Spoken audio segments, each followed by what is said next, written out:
Please welcome the panel on Healthcare of the Future.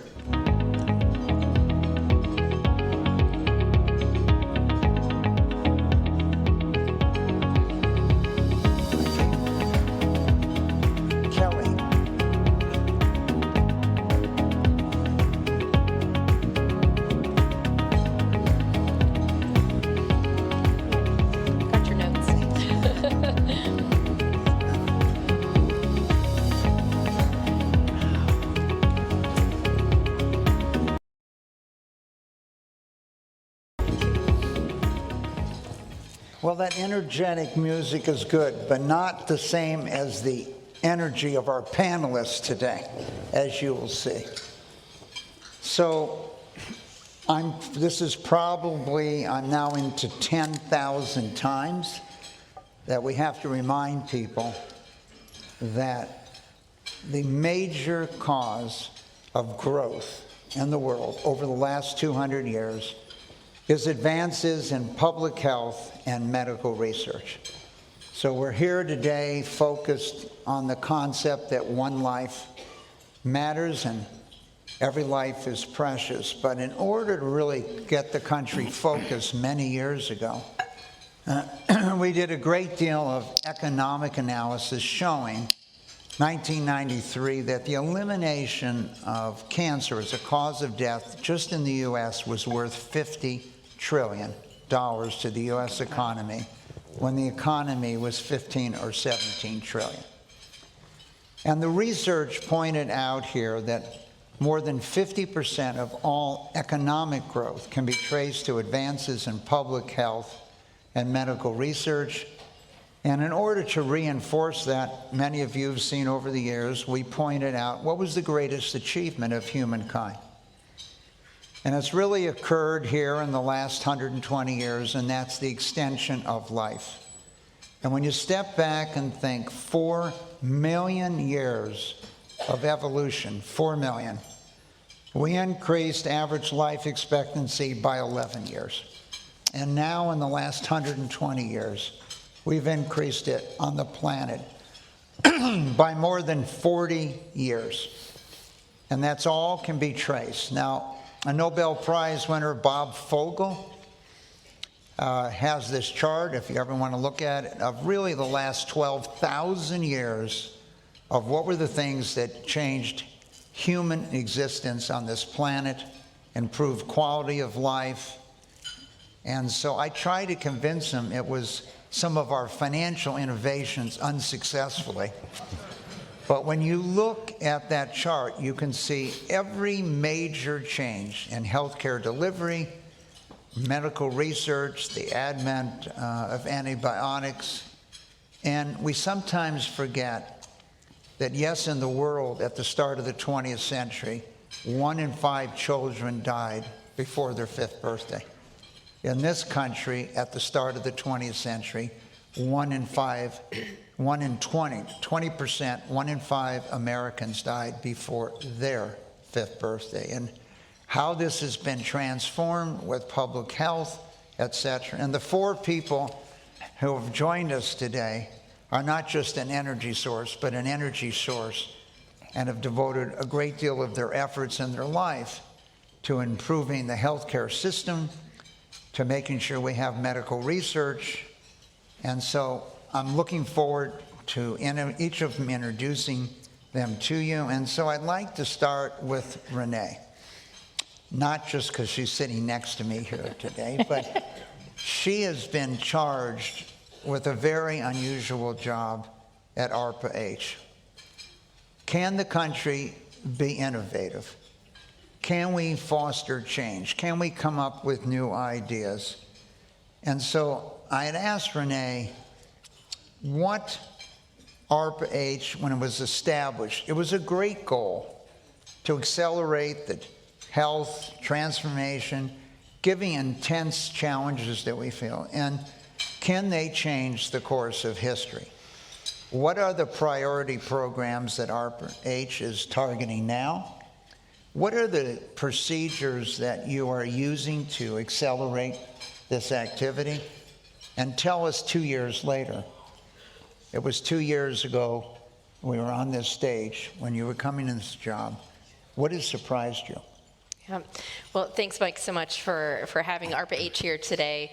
2 years in, it's still the best job ever, being able to be at a government agency, use the levers of government, but have the resources to pursue these big breakthroughs based on, thank you, the authorities that Congress has given us that allow us to pursue what we call ARPA-hard problems. These are technically risky projects that other places in the government couldn't pursue. The private sector can't yet pursue because of the level of technical risk. And we empower program managers to go after some of these big bets in health.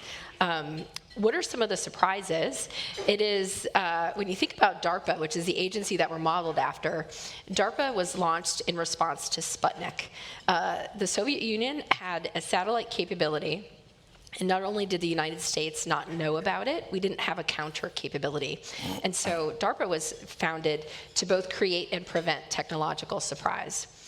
For me, at ARPA-H, the surprises have come from realizing that there isn't a single universal Sputnik moment, but every member of Congress that we meet, every patient that we meet, has their own personal Sputnik moment. Either they have a child with a rare disease, or they have an elder at home who has a degenerative, neurodegenerative disorder. That is what drives the passion behind our program managers to launch programs. Programs like Heroes, Darshak Sanghavi, one of our PMs, is here, to rethink the way we incentivize how we pay for health outcomes, not just procedures. How we can think about what if there was a future where joints could heal themselves. We have a program manager who's an orthopedic surgeon who wanted to come in and create that capability to have engineered cells, needle-based injection to reverse osteoarthritis rather than have implants. And ARPA-H really uniquely creates the environment that allows for that big, bold innovation on an urgent timeline. We're term limited, so our PMs have 3 years. The PMs that know me know the way that I say that is every 2 weeks that goes by, 1% of your time is up. So what are you going to do with it? And that's really how we drive that innovation and meet that sense of urgency for everybody's personal Sputnik moment. So I've been looking at the audience, Renee. I'm not sure everyone remembers Sputnik as vividly as I do. Okay, and you might not remember, but the headlines in America were, at that time, they were the most concerned since Pearl Harbor, and that this had gone up in 1957. I wrote a letter to President Eisenhower letting him know I was going to run the space program back in '57. I never heard from him, but I was 11, so I was willing to let him off easy. But my goal back then was to join DARPA, and I think not everyone in the audience fully realized you have a chance to run a government program, and if you don't fail in a high percentage of what you do, you're not doing your job. Just imagine you can work for the government and 50% or more of what you do fails. And if you're not taking enough risk. Talk about the size. So if someone here has an idea, wants to apply, back in '93, we started this program, 5 pages. If you wanted to submit a 9-page, 100-page paper, we promised only to read the first 5 pages. So you can submit as much as you want. I remember when I was a kid in school, I used to pad my report to see if anyone in the teacher actually went through it. I just have about 10 or 20 pages in the middle. And then we'd let you know in 60 days. So the quick response, how are you getting entrepreneurs to respond to you?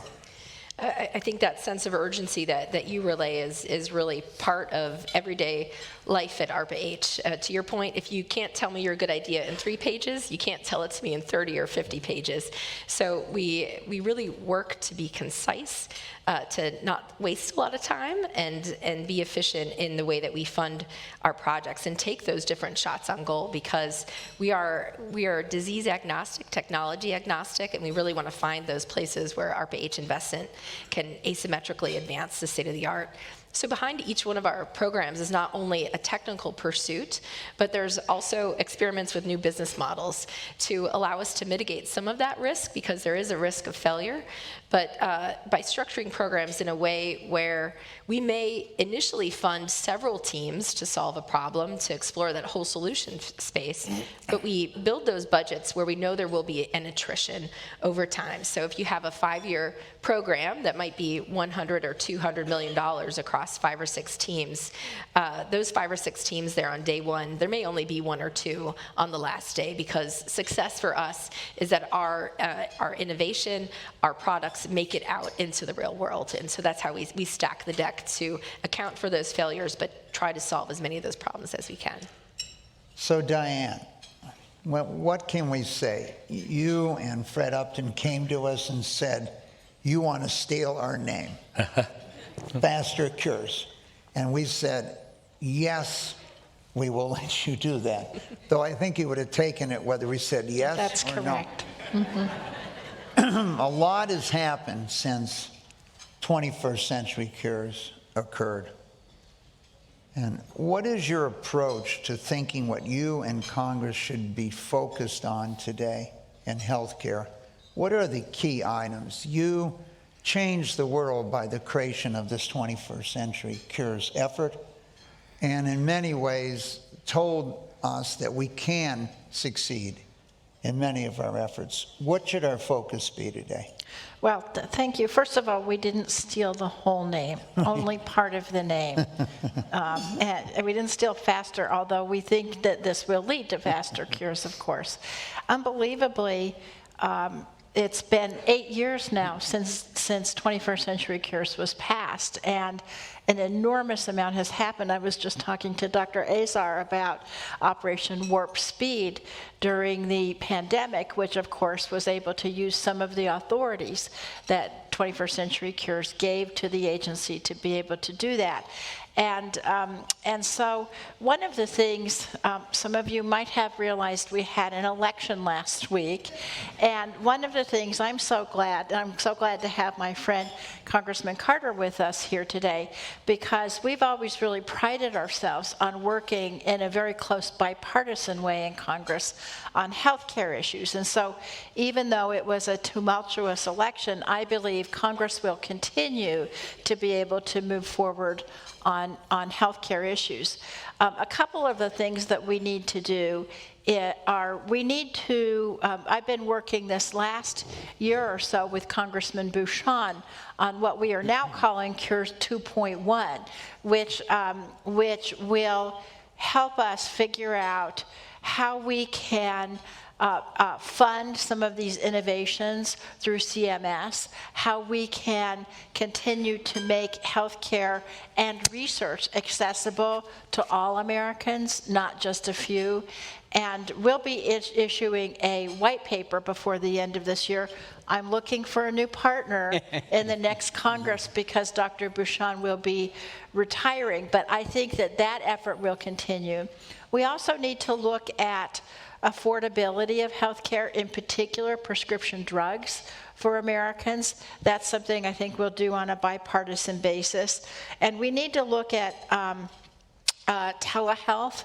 Telehealth is something that really people were able to access as a result of the pandemic, and we're now struggling with how we can continue that effort. So I think really patient access and affordability, as well as continuing to support the exciting new advances we're seeing in biomedical research, are going to be top of our priorities in the next Congress. Thank you. Congressman Carter, you're one of the few people in government that's actually run a business. You know, we did have one member of Congress that was the CEO of a Fortune 500 company at a time, but you've really focused on something that I know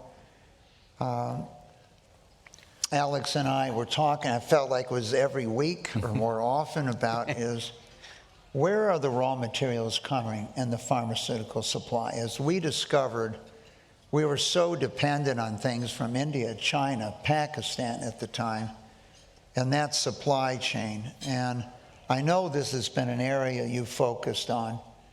Give us a little insight, and also tell us what you learned from running a pharmacy. Well, first of all, thank you for having me here today, and it's truly an honor to be with this esteemed panel.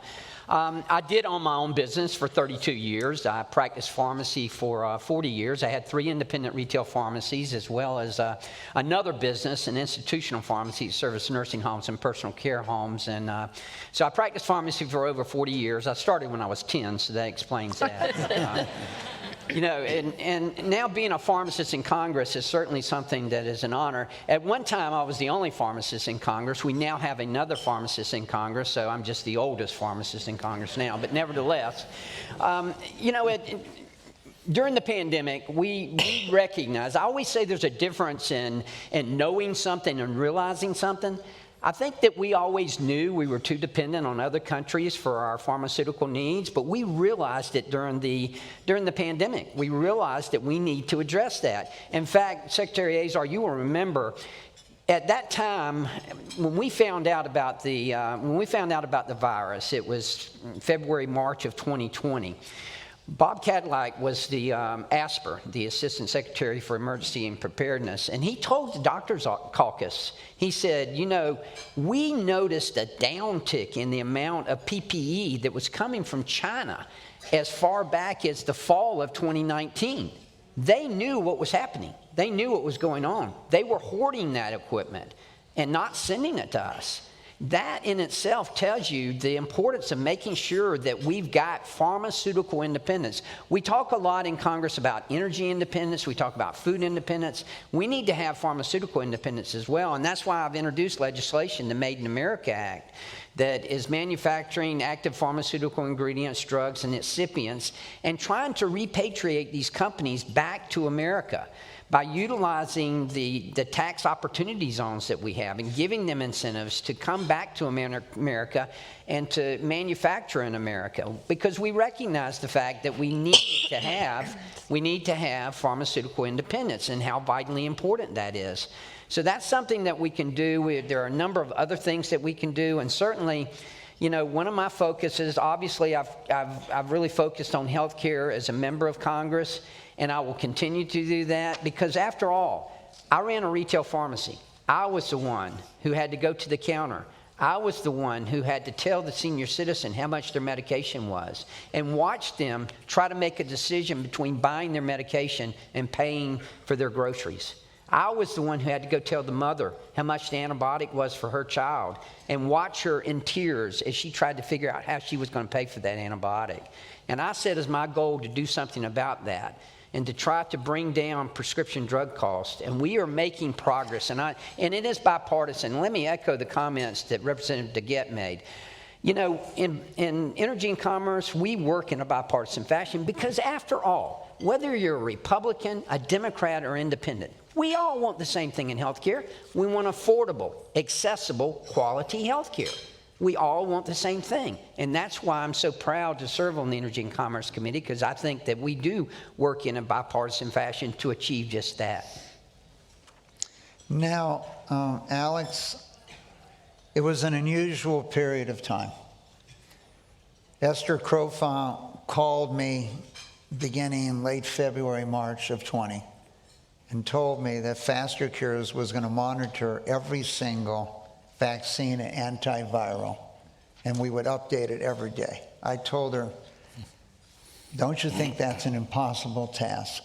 Why don't we update it every week or once a month? But they achieved that. But you played an unbelievable role in, I love the name Warp Speed, because my whole life as a Star Trekkie, I've been trying to figure out how fast is warp speed, okay? So we still don't exactly know. It can't be the speed of light, or you couldn't get anywhere in the universe. But You moved so quickly. I just want to thank you for your efforts in that period of time as to what occurred. I'd like to address an issue that's going to be exceedingly important for pretty much everyone, and that is Medicare Advantage. If you could just spend a few minutes talking about what you see the role of Medicare Advantage is.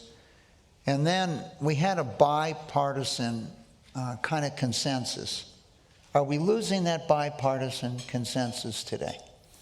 Well, Mike, thank you for the kind words, and on behalf of the whole team, thank you from Operation Warp Speed.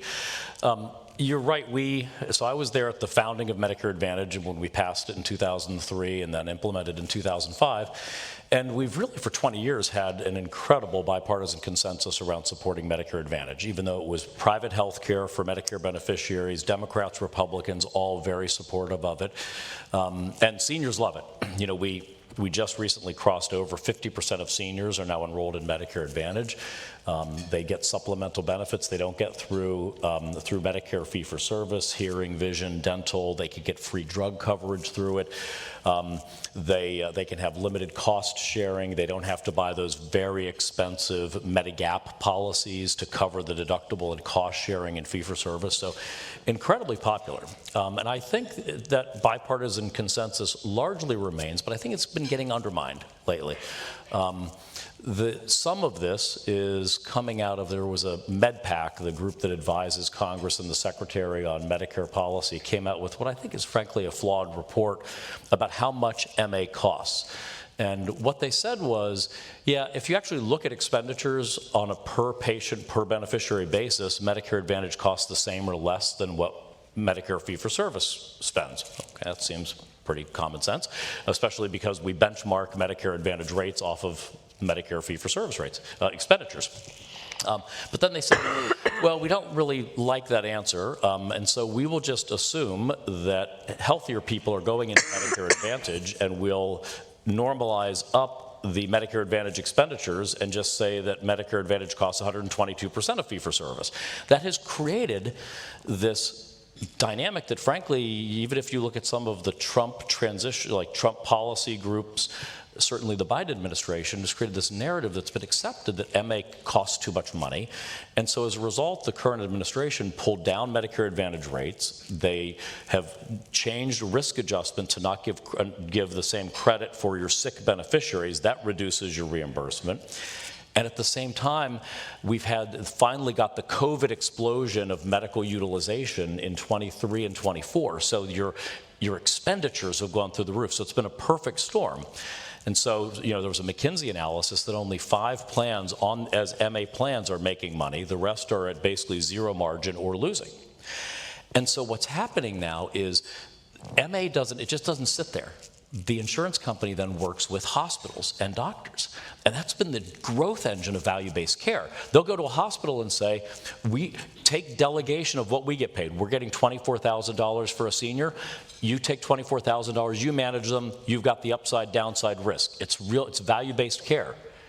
But now hospitals are saying and doctors are saying, we can't do that anymore because at these rates, we can't afford to take care of these people. And so they're pulling out. And we're going back to fee-for-service, back to paying for procedure. It's the exact wrong direction. So I'm hoping that with the change, there'll be maybe some rethinking of this. And is MA perfect? No. Are all practices perfect? No. But we've got to keep this bipartisan consensus because it is the engine of the future for our seniors.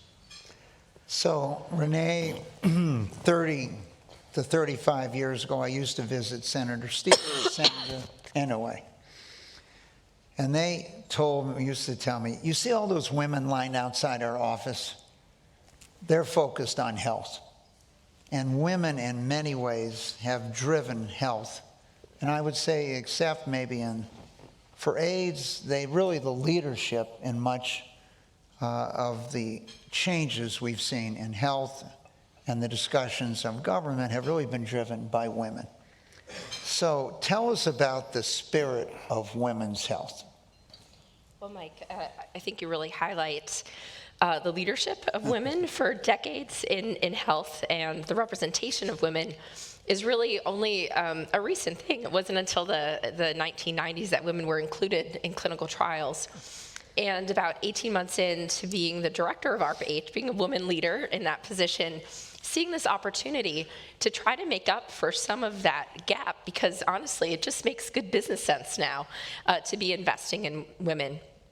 And one of the ways that we did that was by looking to the agency and our program managers and saying, who agrees that there's this gap that we need to close for women's health across many different dimensions?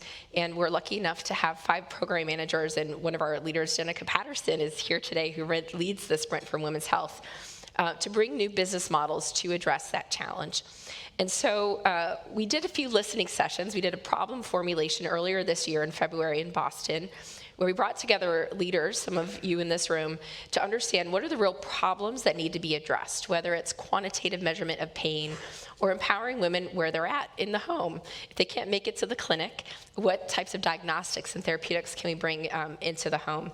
So across what became 6 problem areas, we also heard from startups and non-traditional funders that they were excited about the problem space, but they would never work with government because they don't have a PhD in grant writing and only have 5 people on their team. And so we said, we need to make sure that these folks can come to the table and be part of this. We don't want any good idea left behind. So our solicitation for the Sprint for Women's Health, which we launched in March, was a VC workflow, a 3-pager, excuse me, a 3-pager, a 30-minute pitch, and then we funded $3 or $10 million awards. We had over 1,700 submissions, 45 states, 34 countries. We were very comprehensive, and we have announced now $110 million in 23 awards. So this is really a different way of doing business and addressing a really large technical gap. Excuse me, getting over voice loss. So, what an exciting opportunity. You have an idea that might work, and one of the things we found, as it was easier to make an application, you also had many senior people willing to try, rather than go spend a year or 2 working on an application. The other thing that impressed me is how many small groups of people you funded. Why don't you give us a feeling of the size of some of these groups you funded? So of the 1,700 applicants, 42% come from organizations of less than 10 people. I'll just repeat that, 42% organizations less than 10 people. That is an unheard of profile for a government application. So we knew that we were opening the door to new models of business. Of the eventual awardees, 7 of them have never worked with government before. And so that's a really great signal to us. I think they're very excited about some of the capabilities that we provide. For those that are winners of the $10 million awards, we're calling those Launchpad. We're giving them a 2-year runway to actually launch products into the market. And so to create that go-to-market strategy, we're helping them by giving them an entrepreneur in residence, a transition mentor, to help them, if they've never done that before, be able to bridge that gap. How do you commercialize, identify vendors who can help you manufacture? We want to stack the deck so that they are positioned for success, and the only thing that can stop them is hopefully the laws of physics. Other than that, we want to be able to help them grease the skids, whether it's regulatory, reimbursement, really just empower them to help move forward with those solutions. I think we somewhat forget that 1 or 2 individuals can change the world, or 1 or 2 events can change the world.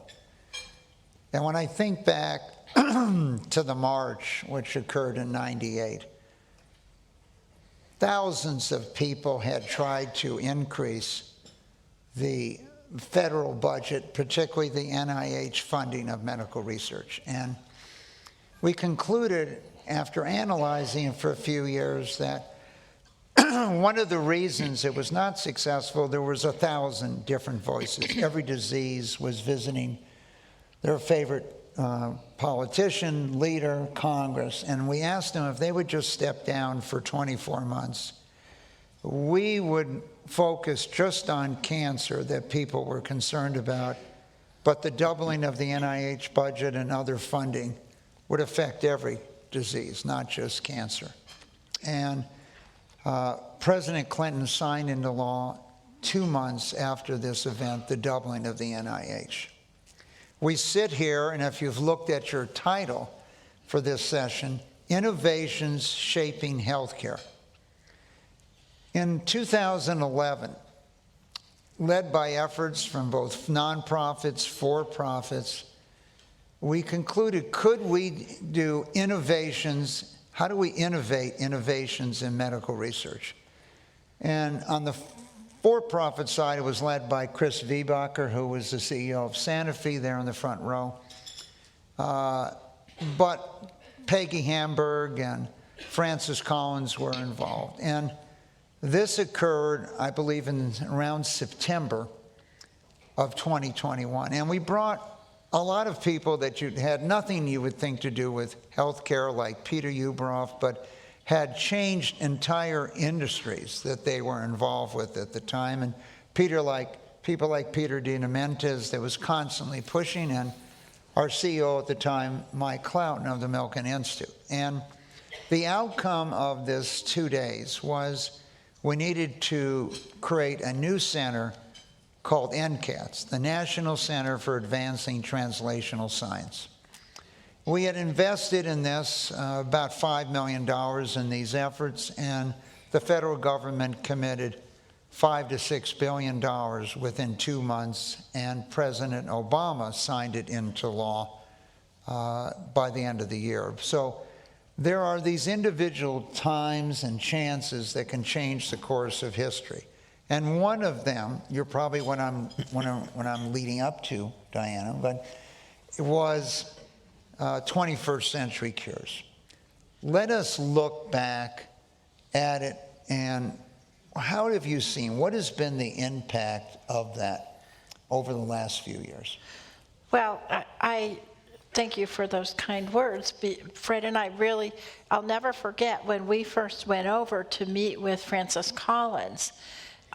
We said, what do you need? What do you need, Dr. Collins? And he said, I really need my junior researchers to be able to attend conferences.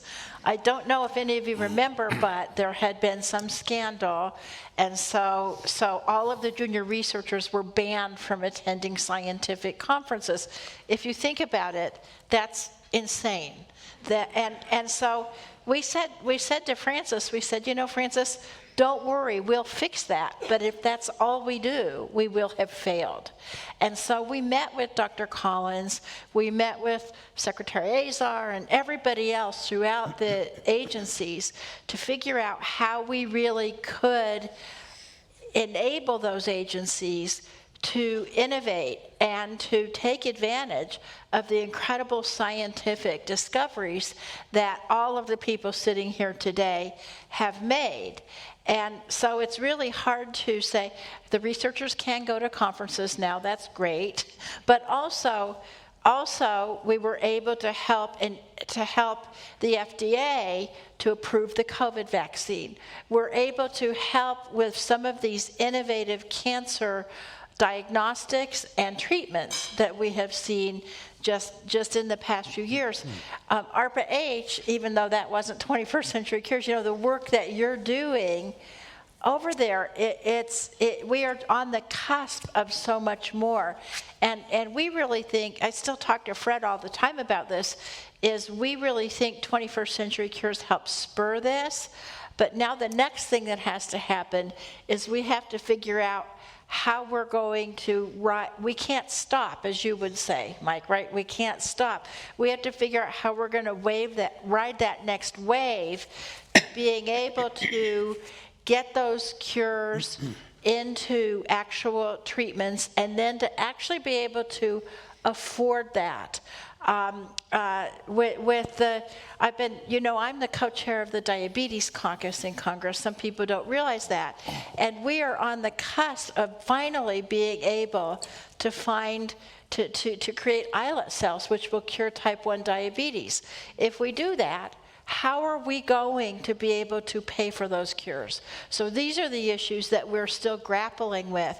And this is why I'm really excited to work with the agencies and to work with my colleagues on both sides of the aisle and both sides of the Capitol to make sure that we can help spur this innovation along. So Congressman Carter, I have a friend that went to the University of Georgia, Go Dogs. and we've had to put him on suicide watch because they've lost 2 football games in 1 year. It's not something he's used to doing here, losing 2 games in a year. But one of the challenges that we've seen over the last decades, particularly last 10 to 20 years, is can we get people that have built the business or have built something to run for government? Can we get them to serve our country?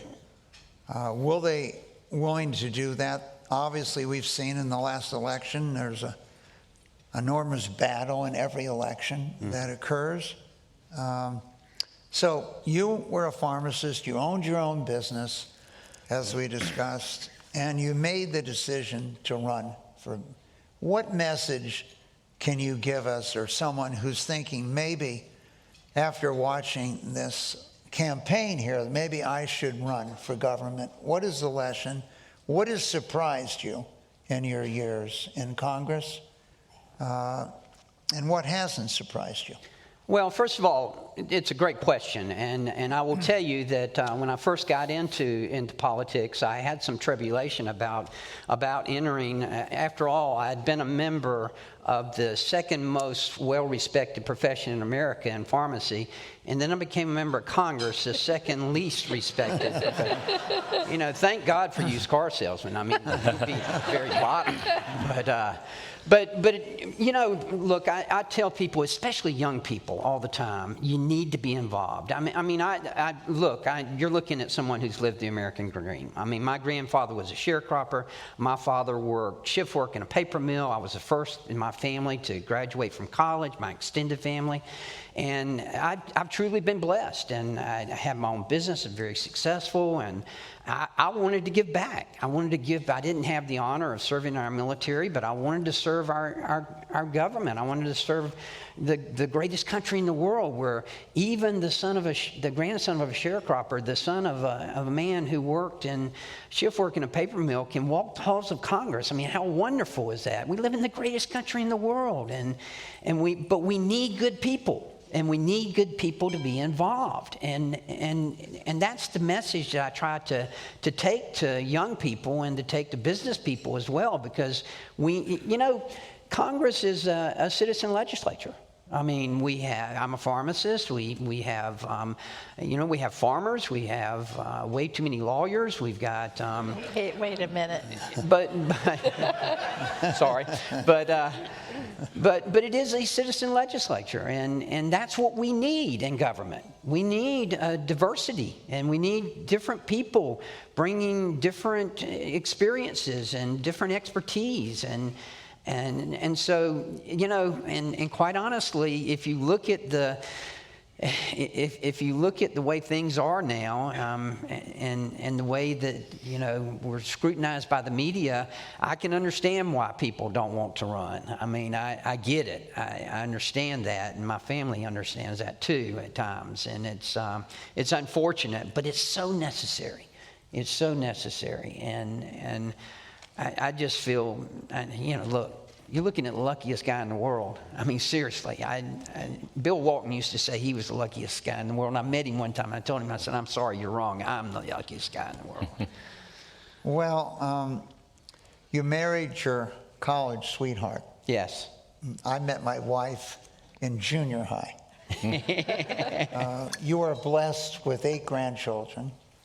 Lori and I are blessed with 10. What do your grandchildren think? So you're working on it. What do you think your children think about your decision to be in politics? Because a lot of the decisions people make are, we don't want to subject our family to this.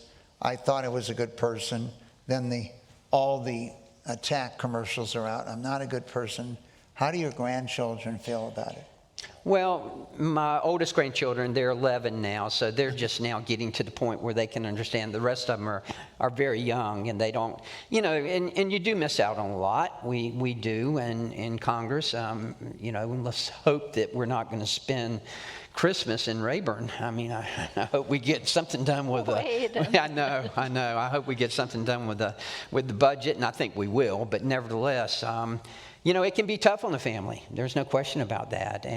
But when you think of it in terms of first of all, the honor and privilege of serving in Congress, and it is an honor and it is a privilege.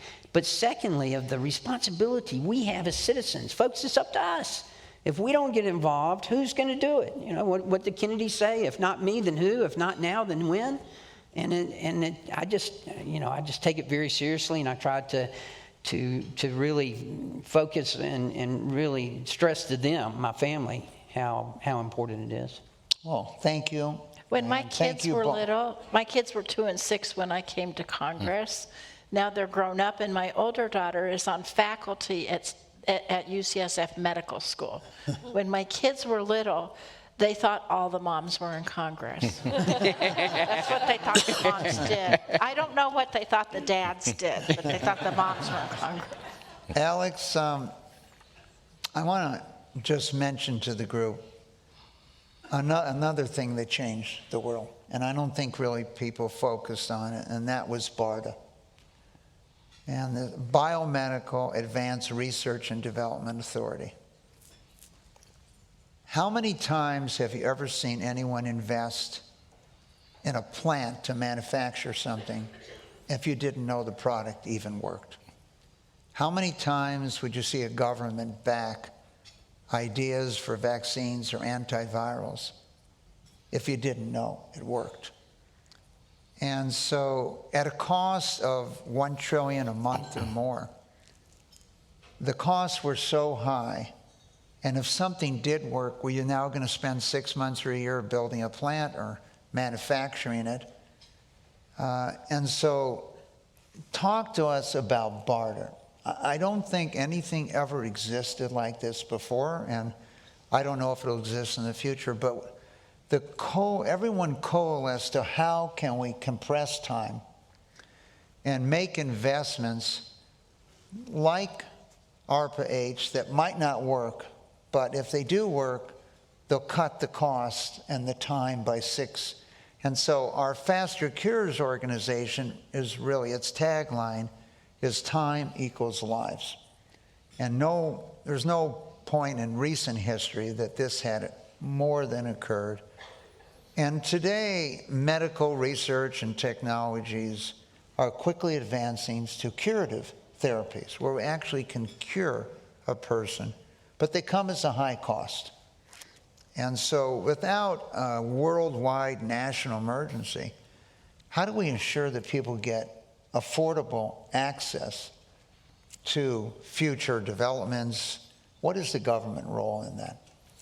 So just on your point about BARDA, I'm obviously quite a limited government person ideologically, but I also believe in looking for market inefficiencies, market failures, or incentive failures where the government can actually solve that. So for instance, in the Bush administration after 9/11, we saw that there was this valley of death. NIH would do this wonderful, beautiful primary research, the foundational research, but then there wasn't a vehicle, especially in chemical, biological, radiological, and nuclear countermeasures, where we're the unique purchaser. I mean, not many of you are buying botulinum antitoxin, probably, right? Your pharmacy wasn't stocking ACAMBIS smallpox vaccine, I would assume.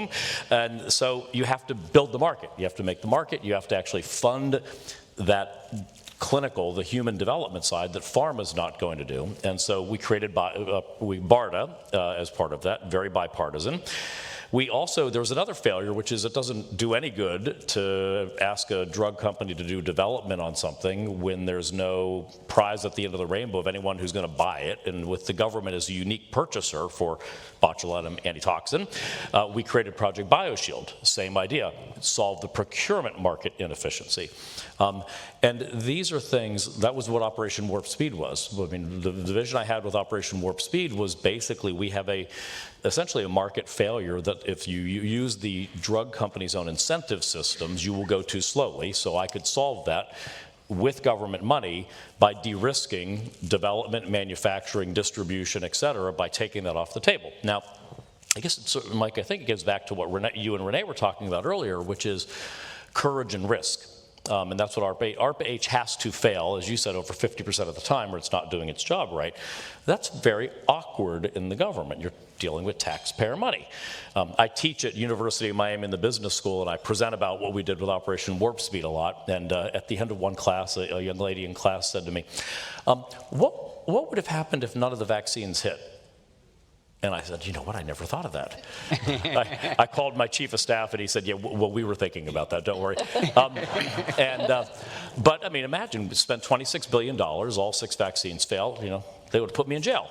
So we have a problem where our incentive structures don't allow that type of risk-taking enough in government in the way we have in business, and that's where ARPA-H is great. That's where hopefully other things you all will work on in a bipartisan way can come to bear, because you are making massive bets. And outside of a crisis, you know, we're willing to do that in a crisis, but in our day-to-day work, we fail to. I mean, America's amazing when we have a crisis. You know, that's how we could kick anyone's rear end in a crisis.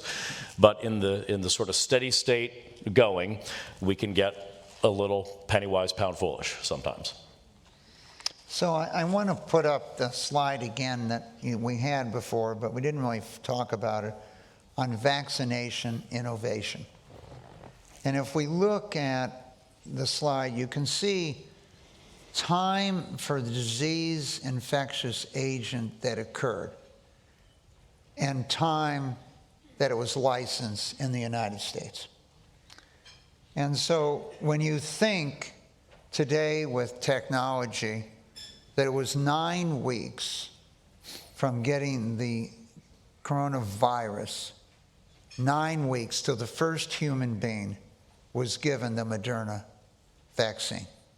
63 days, not 5 years, not 10 years, not a lifetime, not a generation. And you can see the uniqueness of that approval that occurred. And during a crisis, as you spoke about, Alex, that we needed. And obviously one of the questions is, when I first was thrust with my father's cancer in the early 1970s, I went and visited most of the major cancer centers, and I concluded a couple years later that science could not move fast enough to save my father's life. Today, we have the potential that we can actually find a solution in your own lifetime. And a lot of that is due to the cost of sequencing, computers 1 million times faster, what's occurred in this area. And yes, we all might walk into a 7-Eleven in 5 years, and while we're picking up something to eat, we tell the guy behind the counter or the woman, please sequence my genome and give it to me on the chips when I leave. So we have this data that's available today. So I'd like to ask our panelists each one quick question. To accelerate innovation, what do we need to do? Renee, since you are charged with innovation today, what, as a group, we have many of the leaders of our healthcare system with us today, many of the people running pharma, biotech companies, maybe people representing disease-specific organizations and philanthropies. Are there some things we could do as a group to help accelerate and innovate? I think from the ARPA-H perspective, it's really don't slow down, keep going for us. We are at our best when we are creating the toolkit of possible solutions for a Secretary of Health or for a president to say, here's the crisis of today, what do I need to solve that? For Warp Speed, yes, it was 9 weeks from first day to approval, but DARPA had made those initial investments to have GMP manufacturing and first-in-human data already. That's how we can move that quickly, and that's so I would extend the model of ARPA-H. I wish you success with 2.1 going forward, because I think that will allow for that model to continue those shots on goal and continue to put budget behind those efforts. Diane? I'll just expand on that. We need to continue to make sure that our institutions, including the NIH, can innovate and can take advantage of these new discoveries. We need to adequately fund research. We need to fund the NIH. We need to fund all of the agencies. And the third thing, we need to make sure that the public continues to believe in science. You had your slide about vaccines. We're seeing vaccine resistance in Colorado and now at the national level that could take us back decades. So we've let Diana off the hook. You might not be aware of that, but she sings in her church choir. And over the years, why did Chris Austin become the head of NCATS for 10 years, the first one? Because as you know, many times he has entertained us as an opera singer. And what was the secret sauce that Francis Collins had? Yes, his guitar and his singing and the songs he wrote. But next year, Diana will be back. She told me she's taking time off right So now. I had to take the semester off from choir because of the election stress of my fellow choristers this fall. So I'll be back. Does that mean I have to sing for my supper next year? Well, we'll find out. We'll find out. I'll bring Francis and his guitar with me. Representative Carter, what can we do to help you? Well, first of all, I practiced pharmacy for over 40 years. I saw nothing less than miracles as a result of research and development. Please don't stop that. I know that it's tough sometimes, and pharmaceutical manufacturers need to do a better job with their pricing. But as Dr. Azar pointed out, there are problems in the system, too, that need to be corrected. Their initials are PBMs, but nevertheless, they need to be corrected too. But please, the research and development, I have seen nothing short of miracles as a result of that in my years of practice. Alex? So in addition to what everyone else has said, I mean, we're at I think the golden age of biopharmaceuticals right now, between the decoding of the human genome, the enhanced understanding of the molecular and polynomic nature of disease, all of that coming to fruition. We have validated targets. Our probability of technical success as we move into phase 3 is dramatically different. So all of that is being sped up. I'm very concerned, though, how we pay for it, because we now have curative therapies. We can literally, I was with a 19-year-old boy who walked out of Children's Hospital, who walked in with sickle cell anemia and walked out 30 days later with not a sickle in his blood. We can cure people now, but that costs money, and our health insurance system is not built for curative therapies. It's built for your Lipitor and your Crestor. It's not built for $1 million cure that will save your life, save millions of dollars for the health system, because that insurance company that had you is only going to have you maybe for 18 months. We've got to put our heads together and come up with a way, whether there are geniuses like Mike, who probably has an answer, to figure out how do you finance access to curative therapies that reward the innovation for the drug companies, don't kill the golden goose, but democratize this access. Well, I want to thank all of you, and we want to particularly thank you for your leadership, determination, persistence in what you've done, and it's made a difference for everyone on the planet. Thank you very much.